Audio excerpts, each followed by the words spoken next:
My name is Maren Caldwell. I'm 39, and I've been in logistics management for 15 years. I used to think that if you worked hard enough, if you became reliable enough, useful enough, people couldn't just erase you. That was my first mistake. Because nothing prepares you for walking into your own kitchen and realizing you're the least important person in your own home, behind your boyfriend and his ex-wife, sitting at your table like she pays the mortgage. And the worst part? Your daughter is laughing with them like you're the punchline. Let me back up before you judge me for what I did next. I started at the bottom, warehouse associate, $12 an hour, steel-toed boots, aching back, and a supervisor who loved to remind me I was replaceable. I wasn't. I climbed anyway. Floor lead, shift supervisor, operations manager. I earned every step like I was dragging it uphill with my teeth. 14 years ago, I met Elliot. He was charming in that effortless way that makes you feel chosen. We moved in together fast, not because it was reckless, because it felt inevitable. He'd been married once before, years earlier, to a woman named Lana. It was always framed as ancient history. She cheated. She wanted a lifestyle she didn't earn. She walked away. Elliot told that story so often, it sounded like a fact carved in stone. A year after we got together, we had Pearl. She's 18 now, home from college for summer break, and for most of her life, she was my shadow, my little sidekick. I changed her diapers, warmed bottles at 2 a.m., sat through fevers and nightmares and school plays where she forgot her lines and still looked for me in the crowd like I was oxygen. I worked extra hours when money got tight, picked up weekend shifts, made sure the fridge stayed full, the lights stayed on, and Pearl had braces when her teeth started going sideways. I built a life with my hands and my exhaustion. And in that life, Elliot was supposed to be my partner. But something shifted about 6 months ago. Pearl started calling me Maren instead of Mom. Not all the time, just enough to make me feel like I'd stepped into someone else's family by mistake. I told myself it was teenage independence, college influence, hormones, whatever excuse was easiest to swallow. Elliot shifted too. He got quiet in that way that doesn't look like guilt at first. It looks like distraction. He was always on his phone, turning the screen away, smiling at messages he wouldn't share. When I asked, he'd say, "Work stuff," and kiss my forehead like I was being silly. I tried to be supportive, patient, the stable one. Turns out I was just being blind. That Tuesday, I got home at 3:15 p.m. Early for me, way early. But I had news, the kind of news that changes the shape of your future. My boss had pulled me into his office that morning and slid a folder across the desk like he was handing me a passport out of the life that had been squeezing me dry. District manager, a 40% raise, company car, stock options, the whole package. 2 years of grinding for it. 2 years of showing up earlier than everyone and leaving after the lights were off. 2 years of swallowing stress and smiling anyway. And I got it. I drove home picturing Elliot's face when I told him. Picturing Pearl. Maybe she'd finally look at me like she used to, like she was proud of me. I even thought about taking them out to that steakhouse Elliot always said was too expensive. Tonight, it wouldn't be too expensive. Tonight, I wanted to celebrate us. When I pulled into the driveway, both cars were there. Elliot's, Pearl's. Perfect timing. The house looked normal, quiet, sunlight on the porch steps, nothing screaming your life is about to detonate. I walked in with my briefcase and that folder tucked inside like a secret I couldn't wait to share. And then I heard voices. Laughter, comfortable, familiar laughter. The kind you hear when people feel safe with each other. It came from the kitchen. My stomach tightened before my brain caught up. Not fear exactly, more like instinct, like an animal realizing the air just changed. I turned the corner, and there they were, Elliot at the table, Pearl beside him, and across from them, a woman I hadn't seen in real life, only in old photos Elliot kept, because Pearl should know where she came from. Lana, mid-40s maybe, hair done perfectly, expensive blouse, sitting in my kitchen like she belonged there, a coffee mug in front of her, and on the table, fresh cookies. My cookies, the ones I only made when I had time to breathe. All three of them looked up when I walked in. Nobody smiled. Elliot's expression went from relaxed to irritated in half a second, like my presence was an interruption. "Seriously," he said, "what are you doing home?" Pearl rolled her eyes hard. "Great timing," she muttered. "We're actually busy." Lana didn't stand, didn't introduce herself.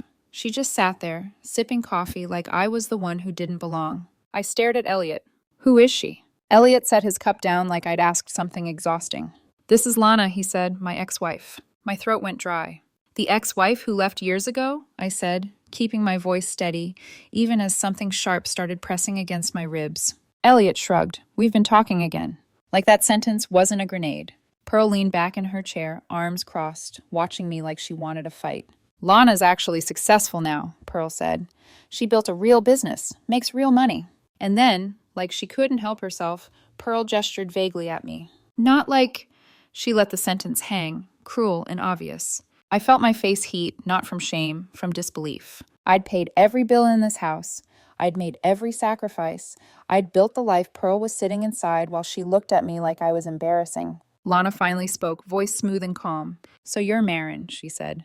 "Elliot's told me a lot about you." The way she said it, like she was studying me, measuring. "All about the warehouse work," she added, smile thin, "and everything." Warehouse work. Like my entire career was a joke. I looked at Elliot. "How long has this been going on?" "It's not like that," he said quickly, defensive now. "Don't turn this into something it's not." "Turn what into what?" My voice cracked, just slightly. "I come home and find your ex-wife drinking coffee in my kitchen." "Our kitchen," Pearl corrected, laughing sharp. "The kitchen you're never in because you're always at work." Those words hit harder than I expected. Not because they were clever, because they were easy for her to say. Like 14 years meant nothing. I forced my hands not to shake and reached into my briefcase, pulled out the folder. "I came home to tell you something," I said. "I got promoted. District manager." For one stupid second, I waited, hoped, wanted. Elliot barely reacted. He looked at the folder like it was a coupon flyer. "That's nice," he said, "I guess." "That's nice, I guess." Lana stood then, taller than me by an inch or two, confidence oiled and practiced. "Congrats," she said, syrupy. "Sounds like you worked hard for it. I'm in commercial real estate now, 7 figures last year."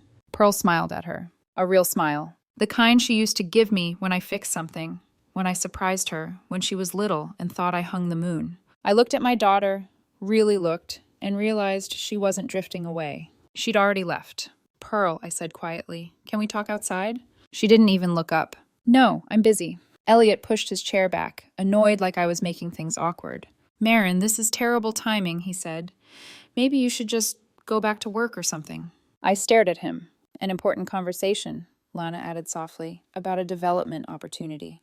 In my house, at my table, with my life being discussed like a thing they could rearrange. Something in me went cold and still. I set the folder down, and I said, clearly with no room for negotiation, "Lana, get out of my house."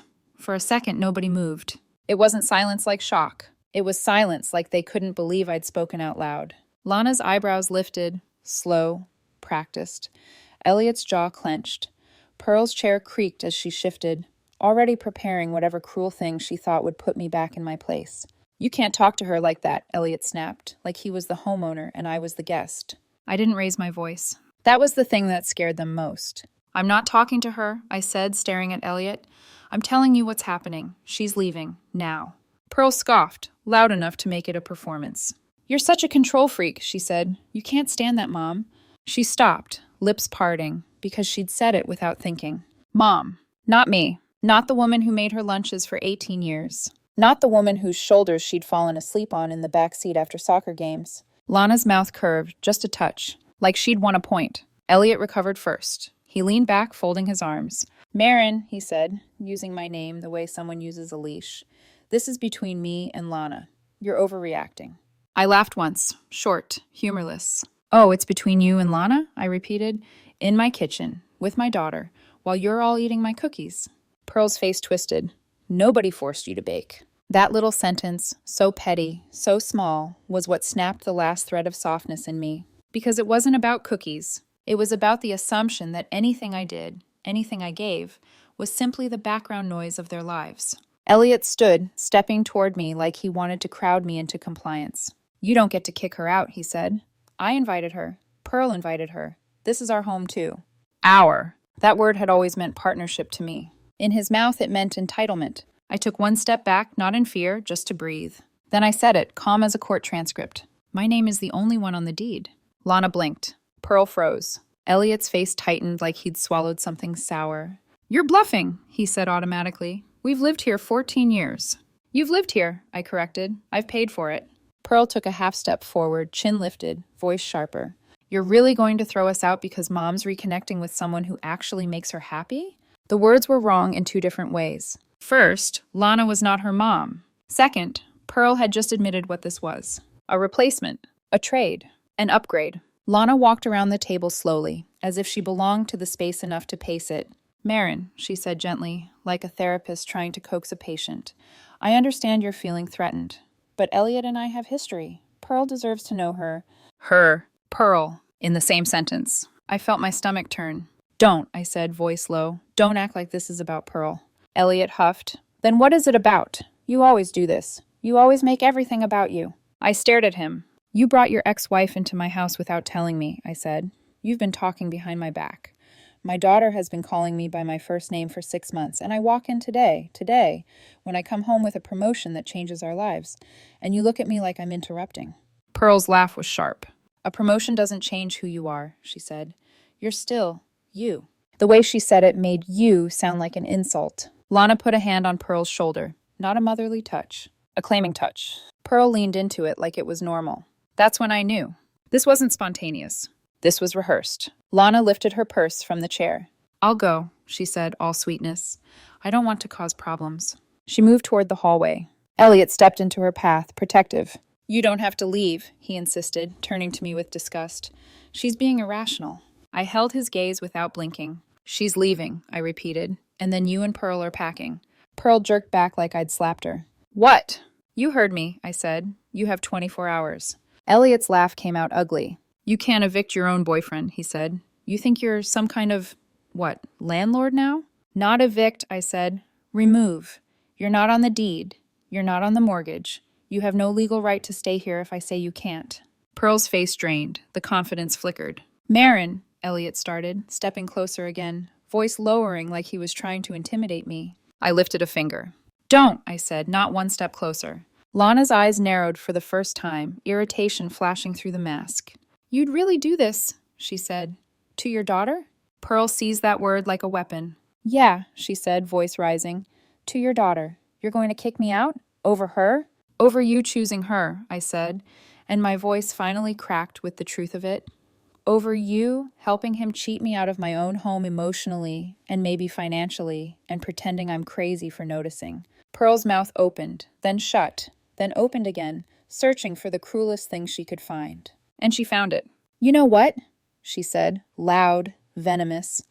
Maybe if you weren't so boring, Elliot wouldn't have needed her. Maybe if you weren't always working, always tired, always acting like everything is about bills and responsibilities, maybe someone would actually want to be around you. I swallowed, hard. Elliot didn't stop her. He didn't correct her. He watched her say it like she was doing him a favor. That was its own betrayal. 24 hours, I repeated, voice steady again. Pack, leave, or I file paperwork tomorrow morning for exclusive possession. Elliot's face went red. You're insane. Pearl's eyes were wild. We're not leaving. I nodded once, like I'd expected that. Then we'll do it the official way, I said. But I'm not sleeping under the same roof tonight with people who treat me like a joke. Lana cleared her throat. Elliot, she said softly, we should go. Let her calm down. Elliot looked between us, torn for a heartbeat. Then he made his choice. Fine, he snapped, grabbing his keys off the counter. We'll go. But you're going to regret this. Pearl snatched her phone from the table. Lana will take care of us, she announced, like it was a mic drop. She actually loves us. Lana's smile returned, brighter now. Of course, she said. Come on, let's not stay where we're not wanted. They moved like a unit, a practiced unit.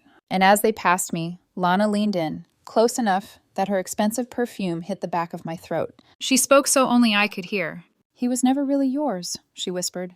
Then she walked out with my boyfriend and my daughter. The door slammed hard enough to rattle the frame photos on the wall. I stood there, hands still, heart thundering. The house smelled like coffee and sugar and betrayal. I didn't cry. Not yet. I turned, went to the living room, and sat on the couch like my body needed a reset.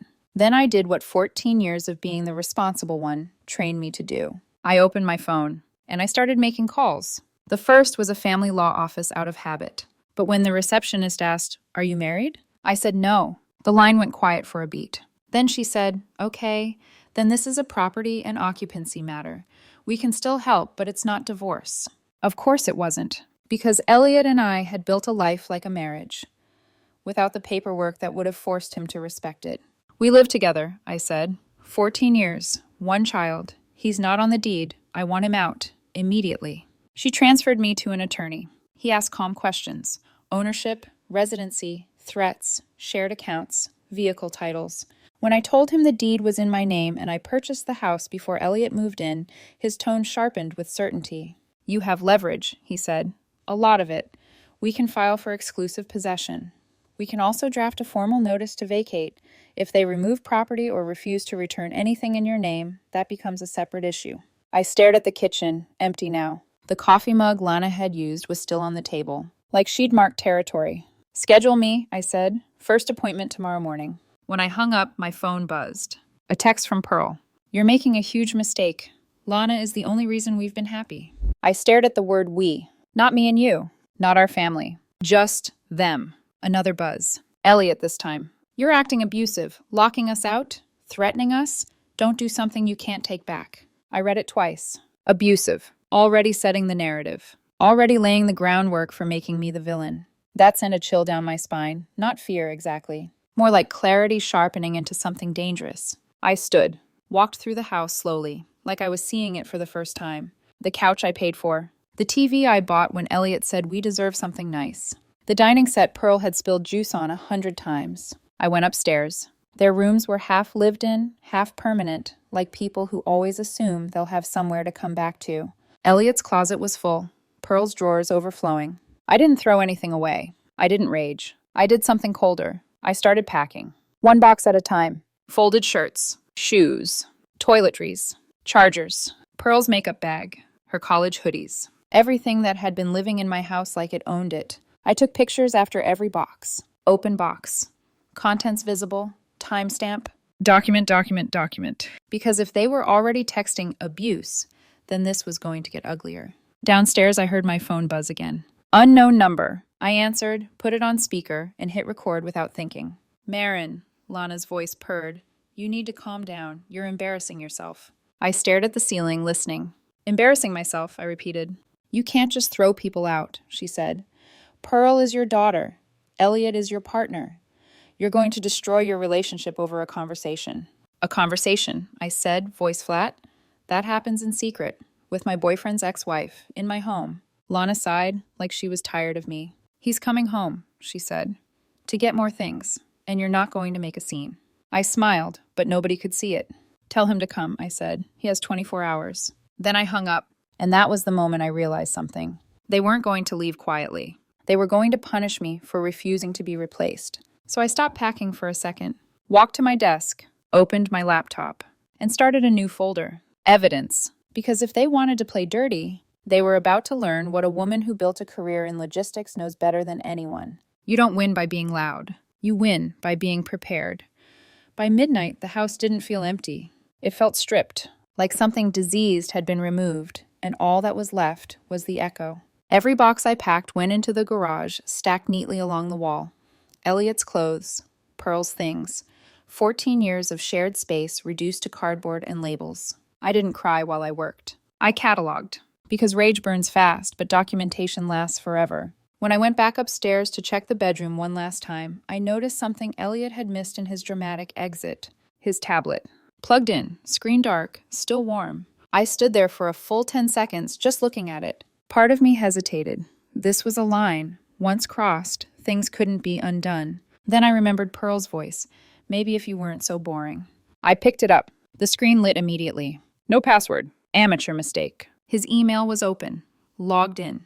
Notifications stacked like confession slips. I didn't rush. I scrolled. And there it was. 4 months of messages between Elliot and Lana. It started exactly how you'd expect. Nostalgia disguised as politeness. Just checking in. Pearl's grown so much. Crazy how time flies. Then the tone shifted. You always understood me. I forgot what it felt like to be appreciated. Then it turned strategic. Marin works too much. She's predictable. She won't fight if we make it feel inevitable. I felt my chest tighten, not from heartbreak. From rage. They weren't just reconnecting. They were planning. Scrolling further felt like watching a crime being assembled piece by piece. Lana coaching Elliot on what to say, when to be distant, when to pull back affection so I'd feel insecure but not suspicious. And Pearl? Pearl was in the threads too. Group chats. My own daughter giving feedback. She won't push back if we make her feel guilty. If I stop calling her mom, it gets under her skin. She hates conflict. Use that. I sat on the bed and stared at the wall. 4 months. 4 months of quiet manipulation while I worked overtime to build a future they were already dividing up. Then I found the money. A folder labeled bank statements, transfers, small ones, just like ants stealing crumbs. $50, $100, sometimes $200. Enough not to trigger alerts, enough to stay invisible. By the time I added it up, my hands were shaking. 8,040. Gone. Siphoned from the joint account Elliot had access to. Money I earned. Money I budgeted. Money they were quietly using to fund their exit. I took screenshots of everything. Emails, chats, attachments, bank statements. Saved them to a flash drive. Uploaded them to cloud storage. Sent them to a brand new email address I'd created 10 minutes earlier. Redundancy is survival. When I finished, it was almost 2 a.m. That's when my phone buzzed again. Unknown number. A text this time. You're making this worse than it needs to be. Lana says you're spiraling. I didn't respond. Another buzz. Pearl's crying. You really going to traumatize your own kid like this? That one almost got me. Almost. But then I remembered Pearl hadn't cried when she said she wished I wasn't her mother. So I blocked the number, and I called my attorney. He didn't sound surprised. This is good, he said after I explained everything. Not good emotionally, good legally. I stared at the evidence folder on my screen. What do we do first? I asked. We move fast, he said. Exclusive possession of the residence. Emergency motion. You own the property. They left voluntarily. That matters. What about the money? That's misappropriation, he said. Especially since there's proof of intent. We'll include it. And Pearl? He paused. She's 18, he said gently. Legally an adult. Emotionally. That's a different conversation. I swallowed. I want this documented, I said. All of it. We will, he assured me. But you need to be ready for escalation. I thought of the word abusive already being used. I am, I said. I've been ready for months. I just didn't know it. By morning, the paperwork was filed. Emergency motion for exclusive possession. Formal notice to vacate. Financial restraint on the joint account pending review. I changed my direct deposit at work that same day. New bank. New account. Then I called the credit card companies. Removed Elliot as an authorized user. Left the joint account with the bare minimum, exactly as my attorney advised. No sudden moves that could be twisted into retaliation. I followed instructions like a blueprint. Around noon, my phone rang again. This time I answered. Elliot's voice came through, tight, angry. You think you're clever, he said. You think paperwork makes you powerful. It makes me protected, I replied. You can't take the car, he snapped. Pearl needs it. The car is in my name, I said. The title, the insurance, the loan. You have 24 hours to return it, or I'll recover it myself, with documentation. You're unbelievable. No, I said. I'm done being believable. He hung up. I didn't wait. I drove past Lana's address that evening, pulled from public records, just like Elliot had once bragged she knew how to do. The car was in the driveway, right where I expected. I didn't take it yet. Not until my attorney confirmed everything was clean. Written notice given, he asked. Yes. Then you can recover it. Take photos. Call me immediately after. So I did. Spare key. Driver's seat. That familiar smell of stale coffee and Pearl's vanilla air freshener. I drove it home without a single detour. Photographed it in the driveway. Called my attorney. Notified insurance. Removed Elliot from the policy. Clean. Documented. Legal. Friday morning came fast. The hearing was short. Elliot showed up angry. Lana showed up confident. Pearl didn't come. The judge reviewed the document silently. Screenshots. Bank statements. Proof of ownership. Voluntary departure. After 20 minutes, she looked up. Exclusive possession of the residence is granted, she said. Respondents will retrieve personal property under supervision within 48 hours. Financial restraints on the joint account are approved, pending review. Lana's smile vanished. Elliot's face went pale. I didn't look at either of them. I didn't need to, because something else had shifted. For the first time in months, I wasn't reacting. I was ahead of them. And I knew, deep in my bones, that this wasn't over. Not even close. The knock came 3 days later. Not polite. Not casual. Official. The kind of knock that makes your stomach drop before your brain even catches up. I was in the kitchen, rinsing a mug I hadn't realized I was holding, when the sound hit the front door. Sharp, heavy, deliberate. I didn't panic. That surprised me. I walked to the door, checked the peephole. 2 police officers. Uniforms, badges, neutral faces. I opened the door slowly. "Ma'am," the older one said, his voice measured, "we received a call reporting a domestic disturbance." I nodded once. "Come in." They stepped inside and immediately did what cops always do. Looked, took in the space, the calm, the lack of chaos. No broken furniture, no overturned tables, no signs of a struggle. The younger officer glanced toward the hallway, then back at me. "Your partner alleges you locked him out of the house, took his vehicle, and that there was a physical altercation." I almost laughed. Almost. Instead, I said, "That's false." The older officer raised a hand gently. "We just need to ask a few questions." "Of course," I said. "Before we start, would you like to see the court order?" That caught their attention. I handed over the folder I'd prepared, the one sitting by the door, like I'd known this was coming. Exclusive possession order. Property deed, my name only. Vehicle title, my name only. The older officer scanned the pages, eyebrows knitting together slightly. "You have exclusive possession as of 3 days ago," he said. "Yes," I replied. "They left voluntarily before that." "And the car?" "Recovered legally after written notice," I said. "Documented. My attorney is aware." The younger officer shifted his weight. "Your partner also claims you threatened him," he said carefully. I nodded. I anticipated that. I walked to the dining table, opened my laptop, and turned it toward them. "Security footage," I said, "audio included." I hit play. The video showed exactly what happened. Me standing still. Elliot yelling. Pearl screaming. Objects being thrown. By them, not me. No physical contact. No threats. Just boundaries. Then I played the voicemail.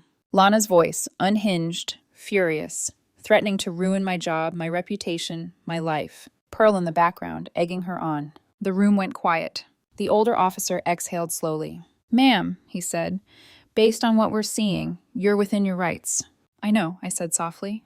"We'll document this as an unfounded allegation," he continued. "If the reporting party continues making false claims, that can become a legal issue for them." "Thank you," I said. They left without another word. I locked the door behind them. My phone rang before I even turned around. Unknown number. I answered, put it on speaker, and hit record. "You think you won?" Lana's voice hissed. "You think the cops scare us?" "They just cleared me," I said calmly. "You filed a false report." "You stole our car," she snapped. "My car." "You're abusive," she shouted. "You're isolating them. That's domestic violence." "You're being recorded," I said, "every word." Silence. Then Pearl's voice cut in, colder than I'd ever heard it. "You ruined everything," she said. "Lana says you're going to pay for this. You think you're untouchable? We're going to tell everyone what you really are." "Try it," I said. "My attorney would love the additional evidence." The call ended. I saved the recording. Sent it to my attorney. Added it to the folder. They kept calling. Different numbers. Different threats. I blocked them all, but not before logging everything. Because when people like this lose control, they don't stop. They escalate. 2 weeks passed. Then 4. Then 8. And slowly, quietly, things started to fall apart for them. I heard it through mutual acquaintances at first. Whispers. Lana's business was over-leveraged. Investors were calling. Deals were collapsing. Then the lawsuit started. Foreclosure followed. Repossession. The house, the one Pearl had bragged about, was gone in 3 months. Elliot lost his job shortly after. Pearl dropped out of school. I moved on. Sold the old house. Bought a new one. Modern, quiet, mine. The promotion turned into another. District became regional. My life expanded in ways it never could when I was carrying people who saw me as disposable. Then one night, as I was walking to my car after work, I saw them, waiting, and I knew exactly what was coming. I almost didn't recognize them at first. They were standing near the edge of the parking lot, under a flickering light that buzzed like it was tired of doing its job, not close enough to look bold, not far enough to pretend it was coincidence. Waiting. Elliot looked smaller, not physically, something else, like the version of him that used to take up space had collapsed inward.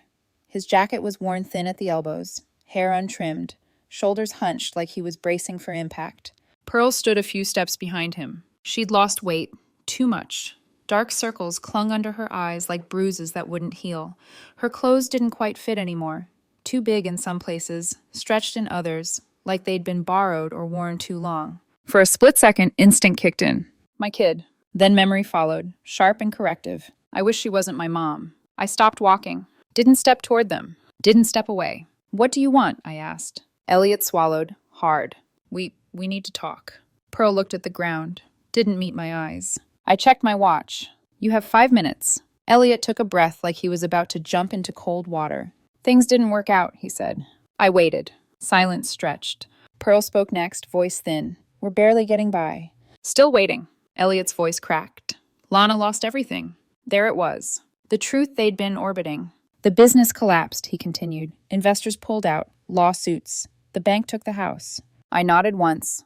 And you? I asked. She kicked us out before it all went down, Pearl said quietly. Said we were liabilities. The word landed exactly where it deserved to. Liabilities. Just like that. I leaned against my car, arms folded. And now? I asked. Elliot's eyes were wet. Now we have nothing. Pearl finally looked at me then. Not defiant. Not smug. Just desperate. I'm working full-time, she said. I dropped out of school. Mom, Lana, made it sound like everything was temporary, like we were upgrading our lives, but it was all fake. Her voice shook. She never cared about me. Not really. She just wanted Dad. And when he stopped being useful, she dumped us both. I didn't interrupt. I wanted them to say it all. Elliot stepped closer. Too close. I raised a hand. Stop! He froze. I'm not here to comfort you, I said. Say what you came to say. Elliot nodded quickly, like he'd been waiting for permission. We were wrong, he said, about everything. You were good to us, better than we deserved. Pearl's lips trembled. I was awful to you, she said. I said things I can't take back. I know that now. The words sounded practiced, rehearsed. I tilted my head. What do you want? I asked. Pearl hesitated. Then Elliot said it. Help! The word echoed. Just a little, he rushed on. Temporary. We'll pay you back. We just need time to get on our feet. I laughed. Not loud. Not cruel. Just honest. With what money? I asked. We'll figure it out, Pearl said quickly. I'll work more hours. I'll do anything. I looked at her. Really looked. And I felt something unexpected. Not anger. Not pity. Distance. You already did anything, I said. Remember? Pearl flinched. I was a kid, she whispered. You were 18, I said, and coached. Elliot's head snapped up. What? Pearl's shoulders slumped. I need to tell her, she said quietly. She deserves to know. Elliot shook his head. Pearl. No, she said, voice breaking. You promised we'd be honest if it came to this.